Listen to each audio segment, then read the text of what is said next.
የተወደዳችሁ ውድ አድማጮቻችን እንደምን ሰነበታችሁ? ዘወትር ቅዳሜ የሚተላለፈው ሳምንታዊ የማረፊያ እንግዳ ፕሮግራማችን እነሆ ተጀመረ።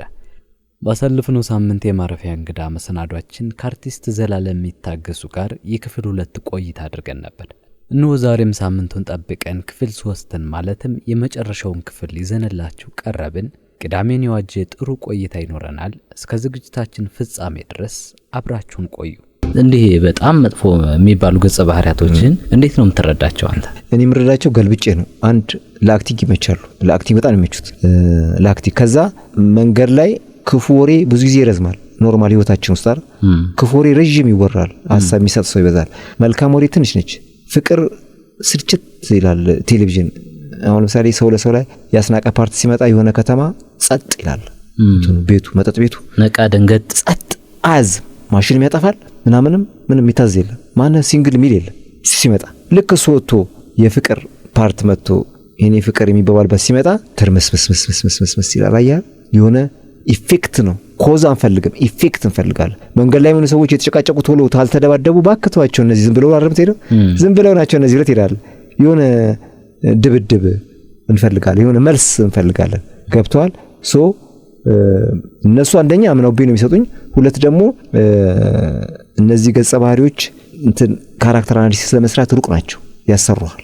ለመረዳት ሩቅ ደረጃ ስለምትሄድ ፍቅር ግን በየቦታው ማይታል ላይ ተቃቅፎ ሰው ሲሄድ ይኖራል። የሆነ ሰዎች ግን የሆነ ተንኮለኛ ግን የሚያሴርበት መንገድ የሚሰራበት ካልኩሌሽን ምናምን አናሊሲስ ለመስራት ሩቅ ነው። ገብቷል? ሩቅ ነው።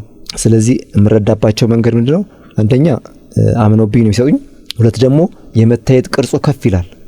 ከፍቅረኛው ይበልጥ ትኩረት ይሰጣል። ቶሎ መጥፎ ፓርቷን ነው ሰው የሚያየው። ከተጫወትካቸው ገጸ ባህሪያት ውስጥ ግን ክፉ ገጸ ባህሪያቶች ማለት ነው የትኛው ነው በጣም የሰው ለሰው ክፋቱ አንተንም የሚያስደነግጥ? አዎ እኔ አሁን እሷን ከጸጉራን ጨብድዴ ማወርዳ ፓርት እንዳነግሯት ብያቸዋለሁ። አታውቅም እሱ እና ወረጅ ነው የሚልሽ ነው ያላት ከፒካፕ ላይ ወረጅ ይሻል ደርሰህን ቃል። ከዛ ግን እኔ ወረጅ አላላትም። ቀጥታ ጸጉራን ጨብድዶ ነው ያወረዳት። ደነግጣለች። አዎ ነው ወረጅ ዲያሎግ አያስፈልግም። እንድትወራር ይፈልገው በቃ ምን ነው ወረጅ ለንዳታ በጉልበት ከሆነ በቃ ነው። አዎ ከዛ ቀጥሎ ያለውን እንድትገምተው ነው መደፈር አይደለ? ቀጥሎ ያለው ምን ሊሆን ነው ብለህ ትሰጋለህ። ለምን አንድ ክፍል ነች የተሰጠኝ። አንድ ክፍሏ ግን ሁሉም መኖር አለበት እዛ ፓርት ላይ ነው ወረጅ ብዬ አለቀ። ባሰው አምሮስ አትቀርም። አንድ ክፍል ነው የሄድኩት አይደል? ስለዚህ ስንቅር ብለህ መቅረት አለብህ። ነገ ክፍሌ ላይ ቀጥል ይችላል። ስለዚህ ነው ወረጅ አላላትም። ጨምድጄ ነው ያወረድኩት። አልተነገራትም። አያረል ከዛ ምን ሆነ አጻፈ ከቀጠለ እንደዚህ ካወረዳት ዝም አይላትም የሚል ክፍል ጻፈ ማለት ነው። አየህ እንደዛ ነው። ያ ሰው ለሰው እኔ ካይምሮ አይጠፋም። በነገራችን ላይ ማለት ክፉ ገጸ ባህሪያት እንደተጫወትከው ሁሉ መልካም ገጸ ባህሪያቶችንም ተጫውተሃል። ኦፍ ኮርስ ለምሳሌ ኮከባችን ግን እንዴት እጩ ሆንክ? ማለት እንደው የምትታወቀው ብዙ ጊዜ በእንደዚህ አይነት ነው በክፉ ገጸ ባህሪያት። አጋጣሚው እንዴት ተፈጠረ? እሱ ባባ ነው ካስት ያስደረገኝ። ይሄም እኮ ነው ዘላለም ብሏቸው ነው። ኮከባችን ክፉ ሆኜ ከሰራዋቸው ገጸ ባህሪዎች ውጪ የመጀመሪያው ኮከባችን ነው። በፊልም በድራማ ያይኔ አለ በድራማ ያይኔ አለ። ያይኔ ከሰው ለሰው በፊት ነው። የጋሻ ያለህ ሙላት ያይኔ ከሰው ለሰው በፊት አይደለ? ስለዚህ የሆነ ነገርም አለኝ የሆነ ጥሩ ሆኜ መስራት ይችላልው ማለት ነው ሰው ለሰው። ከዛ ግን ክፉ ባሰ፣ ክፉ እየበዛ መጣ። ኮከባችን ባባ ነው ካስት ያስደረገኝ።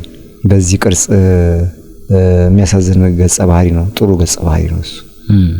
ኮከባችን ልክ ነው። ከዛ ያው ምህዳር አለ የብሩክ ሞላ ያልነው እንዳንድ የኪነ ጥበብ ሰው የሀገራችን የፊልም ሁኔታ ስታየው በጣም በከፍተኛ ደረጃ የሐሳብ እጥረት ነው፣ የገንዘብ እጥረት ነው ያለው። የህብረት እጥረት ነው እንጂ ምንም አሁን ይኸውልህ ውጮች ሄዶ በአንድ ስልክ ቀርጸው ፊልም ማሳየት ጀመሩ። እየተመለሱ እኮ ነው ወደኋላ አይደል? በሞባይል ተቀርጾ ለምንድነው ቦክስ ኦፊስ ላይ ሽያጭ አንደኛ ሆነ የምትባለው? ወይም ይሄን ያህል ቪው አየ የምትባለው ለምንድነው? ስለዚህ የሆነ ነገር ነው በቃ ማለት የመጨረሻው ደረጃ ካሜራውን አይደል የሚፈልገው ሰው የሆነ ሌላ ታሪክ ነው የሚፈልገው ማለት ታሪክና ያንተ መዋሃድ ነው የሚፈልገው፣ ያንተ መሰባሰብ ነው የሚፈልገው እንጂ ያንተ ላይት መንቀባረር ምናምን አይደለም፣ መዝለል ምናምን አይደለም። ታይታኒክ የተሰራበትን መንገድ አይታል አይደል? ምንድን ትንሽዬ ወንበር ትንሽዬ ጠረጴዛ ላይ ነው የሰሩት። ትንሽዬ ጠረጴዛ ላይ ስለሰሩት ብለህ ንቀህ ታይታኒክን አላይም ትላለህ? ሐሳቡ ነው አይደለ? ብዙ ጊዜ የቴሌቪዥን ጣቢያዎች የኮንተንት የሐሳብ እጥረት አለ ይላሉ። ደግሞ በሆነ ጎን ደግሞ ኢኮኖሚ እጥረት የገንዘብ እጥረት እንጂ ይባላል። እኔ የሚያመዝነው የኮንተንት የሐሳብ እጥረት አይደለም። የሐሳብ እጥረት አይደለም። የሐሳብ እጥረት የመጣው እኮ እናንተ ስላልተገናኘን ነው እኮ። የህብረት እጥረት የሐሳብ እጥረት ያመጣል። መዋሃዱም ስለዚህ ገንዘብ ሳይሆን መዋሃዱ የሚጠይቀው ገንዘብ ሳይሆን ሐሳብ ነው። ሐሳብ ለማምጣት ደግሞ መሰባሰብ አለበት። ብቻዬን ምንም ነገር ብቻ ልሰራ የምችለው ነገር የለም። እንኳን ብቻን መስራት አይደለም ብቻን መሞት አትችልም። ብቻን መኖር አትችልም። ብቻን ያው ለምሳሌ አንድ ሰው የመሞት መብት አለኝ አይደል? መብት የለም። ለምንድን ነው ራስን ለማጥፋት ሞክረ ከዳንክ በኋላ ለምንድን ነው የምትታሰረው? መብት የለም። አስፈቀደ ነው መሞት ያለበት ሰዎችን አስፈቀደ ነው መኖር ያለበት። ኪነ ጥበብ ደግሞ ህብረት ከሌለ ሐሳብ እንዴት ታመጣለህ? ህብረት ለምሳሌ ማንበብ ህብረት ነው አይደል? ከአንድ መጽሐፍ ጋር ያነበብክ አይደል? ከስንት ሰው ጋር ነው የምትገናኘው? የት ሀገር ነው የምትሄደው? የምታገኘው ህግ አለ፣ ህክምናው አለ። አየው ህብረት አለ ማለት ነው ከሆነ ሀገር ጋር። የደቡብ አፍሪካ ታሪክ ካነበብክ የሆነ ከደቡብ አፍሪካ ጋር የሆነ ህብረት እየፈጠርክ ነው ማለት ነው አይደለ? ስለዚህ ሐሳብ አለ ማለት ነው። ከሰዎች ጋር መገናኘት ካልቻልክ ማንበብ ነው ያለብህ። እነ ስብሐት ድሮ የራሳቸው ህብረት አልነበራቸው? በታሪክ ታውቃለህ። ይሰባሰቡ ነበር፣ ይገናኙ ነበረ። እነ ተፈሪ ዓለሙ እነ ምን ብዬ ልንገር የነበራቸው ህብረት የነበራቸው ግንኙነት ወደ ድሮ እንኳን ወደ ቀይ ሽብር እንኳን ብትሄድ ህብረታቸው ሌላ ነገር ሆነ እንጂ ህብረት አይታላል ምን ሊፈጥር እንደሚችል ያጠፋልም ያለማልም። ከዛ ፊት የነበራቸው ህብረት እኛ ደግሞ ወደዛ እነ ስብሐት በማንበብ ዙሪያ ገጣሚዎች የነበራቸው ህብረት፣ ሰዓሊዎች የነበራቸው ህብረት፣ ሐሳብ ከዛ ሐሳብ ዝም ብሎ ሐሳብ አለ። ህብረት ማለት አብሳሌ እኔ ወክ ማድረግ እንደ ህብረት ነው የምቆጥረው። ከሆነ መንገድ ጋር ህብረት እየፈጠርክ ነው ማለት ነው። ከመገናኛ እስከ ጣፉ ወክ አረኩ አይደል? የሆነ ጉዳይ አለ ማለት ነው። እኔ በመንቀሳቀስ የሆነ ከመንገደኞች ጋር ያለኝ ህብረት አይደል? ከዛፎች ጋር የነበረኝ ከአየሩ ጋር ያለኝ ህብረት ስትሄድ ሁሉም ሃይማኖቶች አሉ፣ ሁሉም ኑሮ ደረጃ አለ አይደል? ህብረት እስከ አያት የሆነ ህብረት አለኝ ማለት ነው።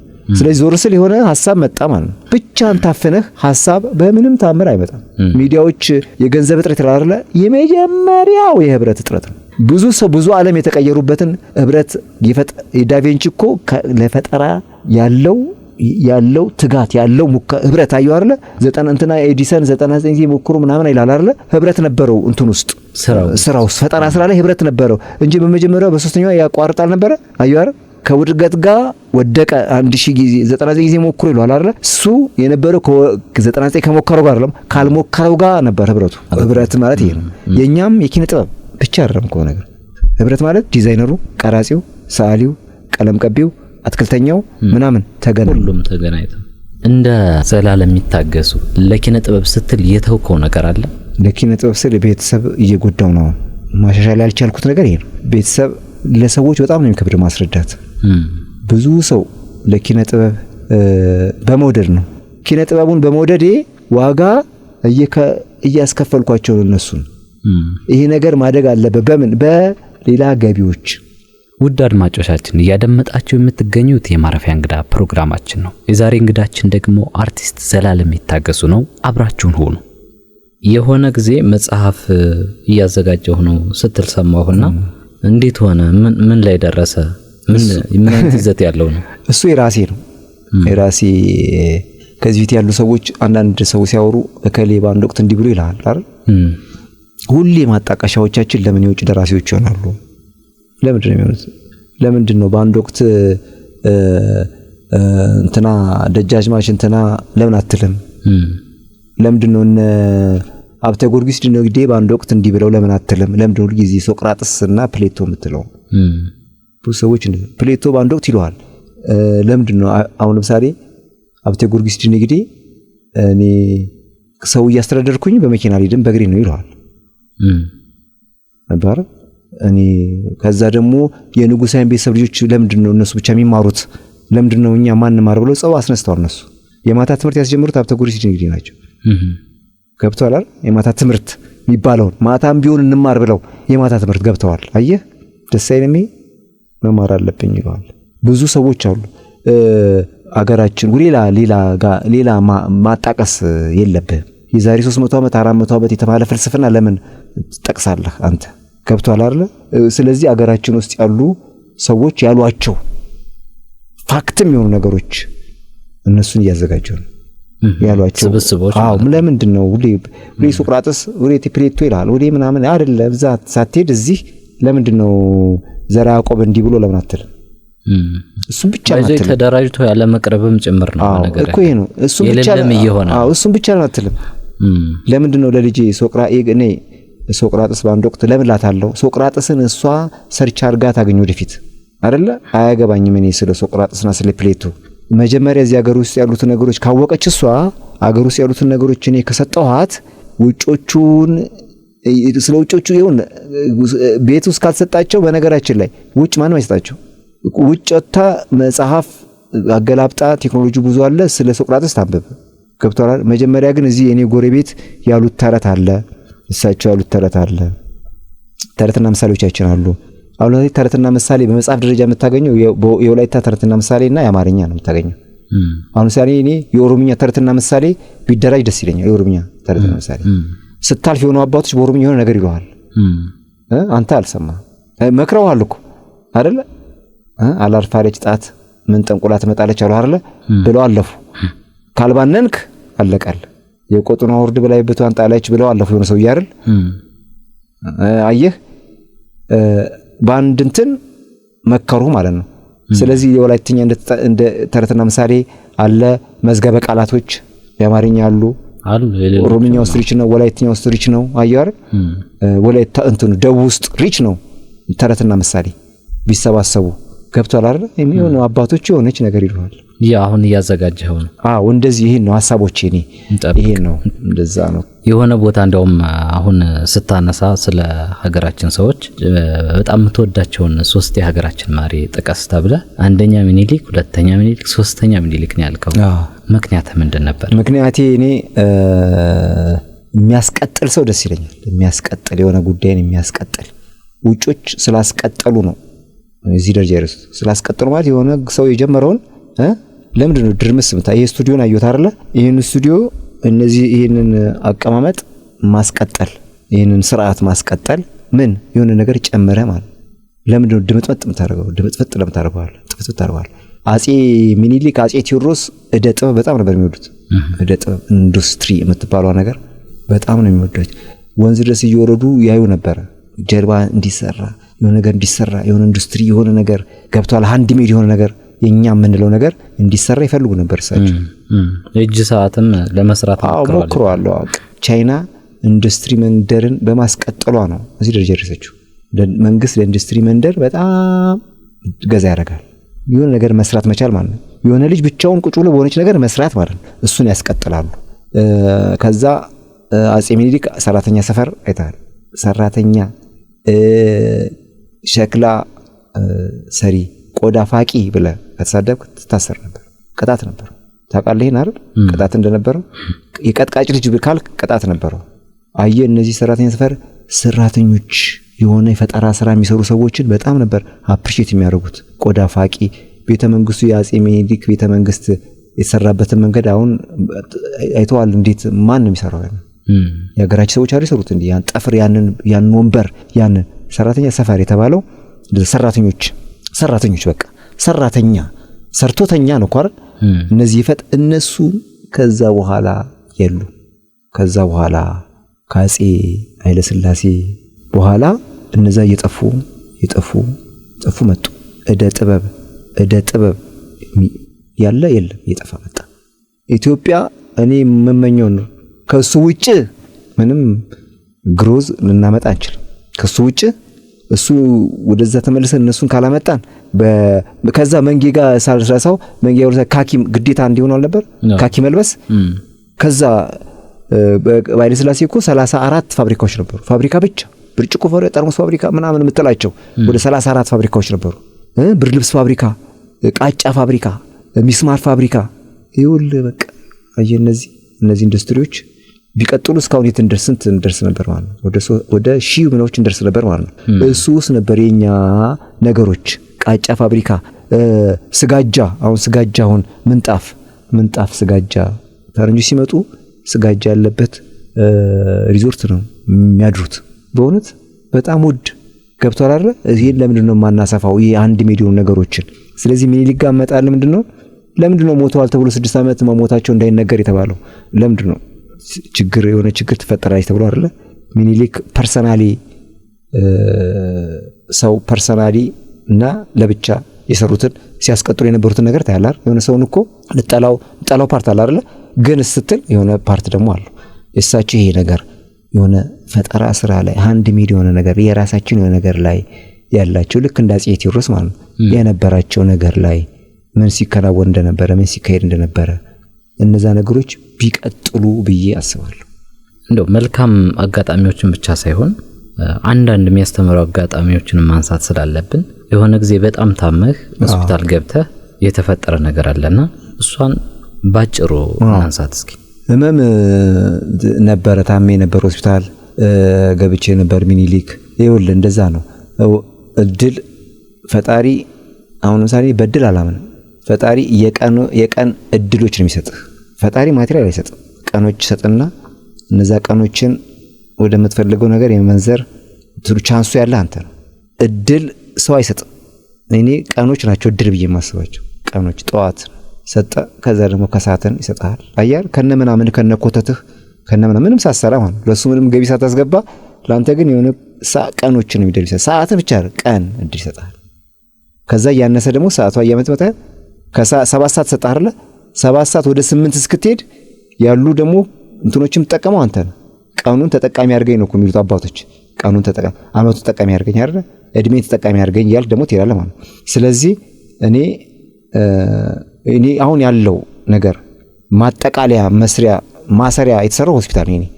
ምናልባት ሆስፒታል ባልገባ አሁን ያያቸው ፊልሞች አታገኛቸው ነበር። እረፍት ያስፈልግ ነበር።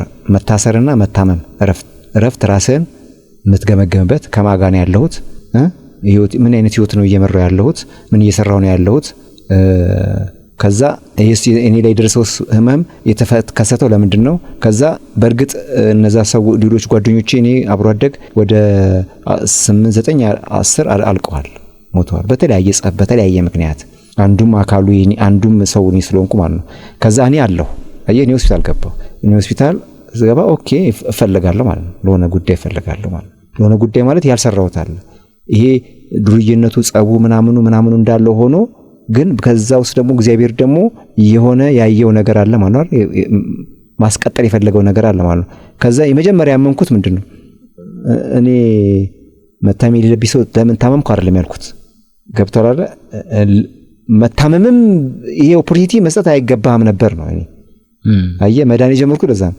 ይሄን ኦፖርቹኒቲ መስጠት ማይገባ ብዙ ሰዎች ስላሉ ነበሩ ይሄን እድል ማግኘት የፈለጉ ሆስፒታል መግባት ትንሽ ማረፍ የፈለጉ ሰዎች አሉ አይደል? እንደነሱ ነበር የሚገባው ይሄ አልጋ። እኔ ግን አሁን ዶክተሮች ተረባረቡልኝ ነው ሰው የሆነ ነገር ተፈልጓል። ከዛ ምንድን ያሉት መዳን የምትችለው በራስህ መዳን ስትፈልግ ብቻ ነው። መዳን ስትፈልገው ታመም ያለው ብለስተኛ ነው አሉ። አሁን ከዚህ የሚፈነጨው ሰውዬ አይደለም። እኔ አሁን ታመም ያለው አልጋ ላይ ነኝ ስትል ትድናለህ ነው። ይሄ ነው መድኃኒቱ። የሚሰጠው ሰርጀሪ የሚሰጠው መድኃኒት የሚመጣው ሰው ምናምን አይደለም። ስለዚህ ምርጫው ያንተ ነው። መዳን እግዚአብሔርም እንደዛ እጅ ስትሰጥ ትድናለህ። እዛ ታመም ያለው የመጀመሪያው ኮንፍሊክት ነው መታበይ። እንዴት እኔ ምናምን ስል በሽታው እየባሰ እየታመመ መውጣት የምችልበት ኦፖርቹኒቲ አየሁ አይደል? ከዛስ እጅ ስሰጥስ አይ እኔ ታመም ያለው ስልስ ነገሮች እየተቀየሩ እንደ እድል የነበርኩበት የልጅነት አስተዳደግ ገብቷል። የሰዎች ምክር የበደልኳቸው የሚያስለቀሱኝም የነሱ ማጠቃለያው ማሰሪያው ሆስፒታል ነው። ላይብራሪ በለው የሆነ ሰው ራሱን ትራንዚት ለማድረግ ላይብራሪ ይገባል። ገዳም ልትገባ ይችላል። ጸበል ልግባ ካለብኝ ኮተት ልላቀቅ ትላለህ አይደል? የኔ ፈጣሪ ሆስፒታል ነው የፈለገው። ሆስፒታል ለምን ሆስፒታል ፈለገ ማለት አብጄ በተለያዩ ነገሮች አብጄ ጸበል ነበረ መግባት የነበረብኛል። ሆስፒታል ፈለገ አይደል? የራሱ ፈለገ አለ የሆነ ነገር ፎርማት ማድረግ የፈለገው ነገር አለ ማለት ነው። ከዛ ስወጣ ሌላ ሰው ነኝ። ያለምንም መጻፍ ያለምንም ማንበብ ከዛ ህይወት ከልጅነት ካሳደግኩት በኋላ ያሳደግኩትን በደንብ እንዳጣጥም እንዳመነጅገው በደንብ ሰውነት እንዲሆነኝ መኖር ህይወት እንዲሆነኝ ሆስፒታል ገባሁ። ሆስፒታል ላይብራሪ በለው ማለት ነው። ማሰሪያው ስወጣ ሌላ ፐርሰናሊቲ ነው ያለኝ፣ ሌላ ማንነት ማለት ነው። ሌላ ከእንቁላል ውስጥ ተፈልቀቀ እንደመውጣት ማለት ነው። ሌላ እንደ ድጋሚ እንደዛ የተሰራውበት ነው። ለደቂቃ እንደ ልጅነቴ ለደቂቃ አላለቅስበትም። እሱን በጣም ደስ የሚል ላይብረሪ እግዚአብሔር እንዲያየ ያዋራህ ላይብረሪ ማለት ነው። ሰው እንዲህ ሲሞት ምን አየህ ይልሃል። አየህ የሆነ ዓላማ ያላቸው ሰዎች አየህ። አንተ ታማ ሆስፒታል ገብተህ ሰዎች ይሞቱ ባልቀዋል እዛው ውስጥ የነበሩ ይሞተዋል። ወደ እኛ ክፍል አሁን ለምሳሌ 10 ነበርን 9 እንደዚህ አይኔ እያየ እንደዚህ አልቋን ደግሞ ስቴፑን እየጠበቀ ነው 9ም ማለት እንደዚህ ከበር ጀምሮ ከዛ እኔ አልጋ ቀየርኩ። እኔ ከኔ አጠገብ ያለ ሰው ሲያጣጥር እኔ እዛ ወሰጅኝ አልኳት። እህቴን ትግስት ባላለችም ታስታመኝ እዛ ወሰጅኝ አልኳት። እዛ ሄድኩኝ። ጨዋታ የለም ጌም የለም የሆነ ነገር ይገባል አይደል የሆነ ነገር እና ምላትን ነው የምታረገው እሷ። እዛ ስትወስደኝ ይሄኛው አረፈ። ከዛ ከኔ አጠገብ ሌላ ልጅ ነበር እሱም አረፈ። የኔ አልጋ ዘሎ ማለት ብቻዬን ቀረው እዛ። ጭንቅላቱን እንዳይል በቃ ህክምናውም እዚህ ተናላለ ወደ ጥቁር አንበሳ ትራንስፈር ይደረግ ተብሎ ሪፈር ተጻፈልኝ ወደ ጥቁር አንበሳ። ለጥቁር አንበሳ እግዚአብሔር እንኳን ምረቱ ሰጠ። ትልቁ ምረቱ ነው። 94 ነው አሁን 94 ነው 6 ዓመት ማለት ነው እንግዲህ። እዛ ያሉ አሁን እዛ የተዋወቅኳቸው ቤተሰቡን እንጠይቃለን ነው። ውድ አድማጮቻችን እያደመጣችሁ የምትገኙት የማረፊያ እንግዳ ፕሮግራማችን ነው። የዛሬ እንግዳችን ደግሞ አርቲስት ዘላለም ይታገሱ ነው። አብራችሁን ሆኑ። ዘላለም ይታገሱ የአርቲስት ብቻ ሳይሆን ባለትዳርና የልጆች አባትም ነው። እስኪ በተወሰነ በአንድ ደቂቃም ቢሆን ስለ ልጆችና ስለ ሚስት። ባለቤቴ ሀና ተገኝ ትባላለች። እሷ ከእግዚአብሔር ታዛ የመጣች አስቀጣይ ነው ማለት የሆነ ስርዓትን አስቀጣይ ማለት የሆነ ሰው እንዲኖር አሁን አንዳንድ እህሏ ምን ይላል አይደል? እኔ እህሏ አይደለም እድሜ ማራዘሚያ ማቅማ ነች። እህሏ ስለሚያስብኝ ነው። እህሏን ያገናኝ ይላል አይደለም። የኔ እሷ ታዛ ታክሲ ውስጥ ነው ያገኘኋት። እኔ ስልክ ሳወራ ለኔ ስልክ የምሰጠው ሪአክሽን ነው የመረጣት ማለት። እኔ ስልክ አወራለሁ። እናቴ ሆስፒታል ታማ ነበረ። እኔ ያወራው ጓደኞቼ ተሻላቸው ወይ ነው ይሉኛል። ከዛ እሷ እንዲሳያት ለኔ ስልክ ሪአክት እያደረገች ነው ህመሟን ሪአክት የምታደርግበት መንገድ። ከዛ ታክሲኒ ሞርድበትና አልፌ ሄጄ እሷ የምትወርድበት ጋር ደረስኩኝ። እዛ ወራጅ አንቺን ነው ማገባው ብዬ ትወርድ ለመጀመሪያ ጊዜ አስታገኛት። አንቺን ነው ማገባው ብዬ ምን አለች? አንቺን ነው ማገባው ደውልሻለሁ ስራ አልኳት። ስላት እንዴ ደውልሻለሁ ማለት እየታገኝተው ስልክሽ አለኝ አልኳት። ከዛ ይሄኛው ብላስ ቁጥሩን ተናገረች። እኔ ያልኩኝ እኔ አሁን እንዲህ ስላት ስልኳን ተናገረች ምናምን እያልኩ ነው በውስጤ። ይሄኛው ስለኝ እኮ እሱ አለኝ ብዬ ከዛ ስወርድ ቼክ አደረኩ። በቃ ተዋናይ ምነህ በዛው ሸመደር ብዙ ድራማ አላየችም። ብዙ አትወድም፣ አርቲስት አትወድም። ግን ስትራክቸር ያደረገችው ባል ነበር። የሆነ እንዲሚስል ኪቦርድ የሚጫወት የሆነ ለዚህ የሆነ ብቻ እንትኑ አላት፣ ቶኑ አላት። የሆነ ቶን ኤዲተር ስለሆነች ቤቷን የሚገርም ቤቷን ስላው በሆነ እድሜዋ ስላው ያጨረሰች ነች ቤቷን እሷ ውስጧ ምን አይነት ቤት ውስጥ እንደምትኖር እዛ በልጆች ተባረካችሁ? ልጆች 4 ልጆች 2006 ነው ያገባሁት። 2006 ነው ያገባሁት። 4 ልጆች አሉ። የመጀመሪያ ልጅ 13 ዓመቷ ነው። 5ኛ ክፍል ነች።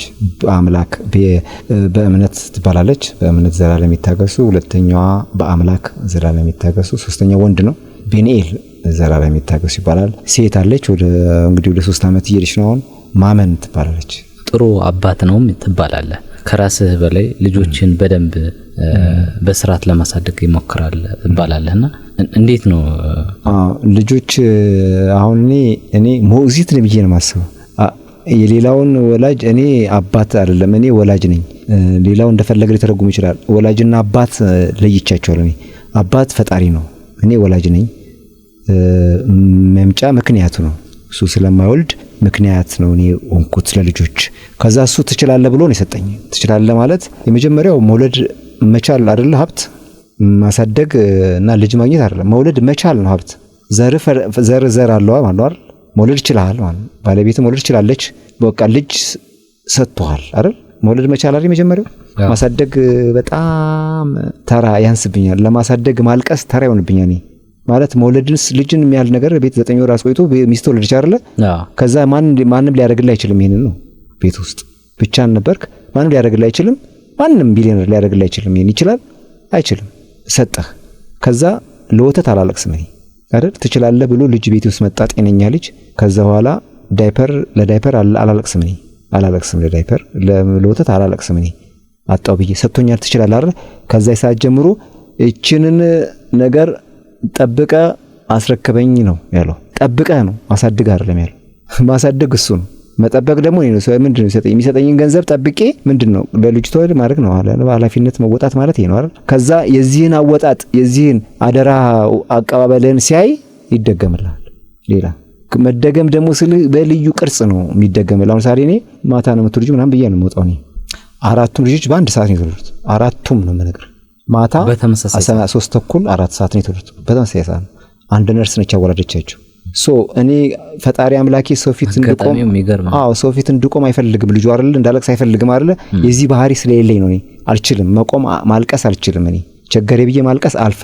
አልወደውም ነው ምጠላው ፓርት እሱ ነው ለማንም ሰው ፊት መቆም የለበትም በቃ እኔ አባቴ ከሆነሱ እኔ ልጁ ጠልቻለሁ አይደል በቃ አያቆመኝም አይደል እኔ አቆመኝ አያውቅም ሁሉም አሁን ሁሉም ይማራሉ ስለዚህ ደግሞ ከእግዚአብሔር ቀጥሎ እግዚአብሔር ሲሰጥህ ትችላለህ ማለት ከዛ ያለኝ ሀብት ትወናይ ብቻ ሳይሆን ኮሙኒኬሽን ጥሩ ነው ኪነ ጥበብ ትልቁ ጥበብ ኮሙኒኬሽን ነው ሀብትህ ሌላ ኮሙኒኬሽን ከሌለ ካስት የሚባል ነገር የለም በነገራችን ላይ የሆነ ስቱዲዮ ውስጥ አንተ ጥሩ ስም ከሌለ የሆነ ሰው ካስት አድርጎ የሆነ ሰው ያሰርዛል የሆነ ካሜራማን ጋር ጸብ ከሆነ ከሱ ጋር ሰራም ካለ አትሰራም እኮ የሆነ ተዋናይ ከሱ ጋር ሰራም ካለች እኮ አትሰራም ሰራል አንድ ሰው ልጆችን ራብ ላይ ሊጥል ይችላል የሆነ ሳውንድ ማንን ፈልገዋል አንተ አይደል ማን ነው የሚሰራው ዘላለም አለ ዘላለም ካለ አልሰራም ካለ ትመርጣለህ ከሁለቱ የኔ ቅርጽ ግን እሰይ ወንዳታ በሚል ቅርጽ ነው እሱ አለ በሚል ቅርጽ ነው አራት ልጆች አሉ የመጀመሪያ ልጅ 5ኛ ክፍል ነች ሁለተኛ ልጅ 4ኛ ክፍል ነች ወንዱ አሁን ዘንድሮ ነው የገባው ነርሰሪ ነው እግዚአብሔር ይባርካቸው አሜን የመጨረሻ ጥያቄ ላድርግና አሁን ላይ ምንን ትኩረት አድርገህ ምን እየሰራህ ነው ያለው ማለት ያው እንግዲህ እንደ አርቲስት ስራ ላይ ያለ ሰው ነህ ምን ጠብቀው ነገር አለ በስራ አንተን ማየት እንፈልጋለን ምን እየሰራህ ነው የሚለው እሱን እናንሳና እናጠቃለን አሁን እንግዲህ 2019 ይመጣል ወደፊት አዲስ እንትን ነው በአዲስ ፕሮጀክት ነው ወርክሾፕ አለኝ የራሴ ስጦታ እቃዎች እየሰራው ነው ለእግዚአብሔር ከፈቀደ የሆነች ቦታ ላውንች አድርጌ ሱቆች ባለቤት የምሰራበትን ነው ሌላው የራሴ ዩቲዩብ አለኝ ዘላለም የሱ ላይ የአንድ ሰው ቲያትር በተከታታይ የአንድ ሰው ቲያትር ነው ለመስራት ያሰብኩት በዩቲዩብ ማለት ነው በዩቲዩብ ነው የምሰራው ከዛ ውጭ ሰዎች ካላሰሩኝ በስተቀር በራሴ ፕሮጀክት ያስኩት የፊልም ቀረጻም የቲያትርም የለም የራሴ ዋን አክት ፕሌይ የአንድ ሰው ቲያትር ራሴ ጻፍኩት ነው 1 ሰዓት ከ30 ነው እሱን መስራት ነው አሁን ሐሳቤ ሌላው በዚህ በውድወርኩ ላይና በቅርጻ ቅርጾቹ ላይ የራሴ ነገር ሰርተህ ለተሻለ ነገር ሰራተኞችም ማሰልጠናቸው 1-4-5 ልጆች አሁን መልብዬ ጨርሻለሁችን ክረምት እነሱን መስራት ነው ሐሳቤ ከእግዚአብሔር ጋር እንግዲህ አዲሱን አመት ለመቀበል እግዚአብሔር ያሳካው አሜን አሜን እጅግ በጣም እናመሰግናለን ጥሩ ቆይታ ነበር ያደረግነው እኔ በጣም ነው መሰግነው ደስ ብሎኛል አመሰግናለሁ እኔ የሬዲዮ ማልመሰለ ህዝብ ኖርማል ነው ጨዋታ ያረኩታው ደስ ይላል ከአርቲስት ዘላለም ይታገሱ ጋር ያደረግነው የማረፊያ እንግዳ ቆይታችን በዚሁ ተጠናቀቀ ሳምንት በሌላ እንግዳ እስክንገናኝ ቸርን ሰንብት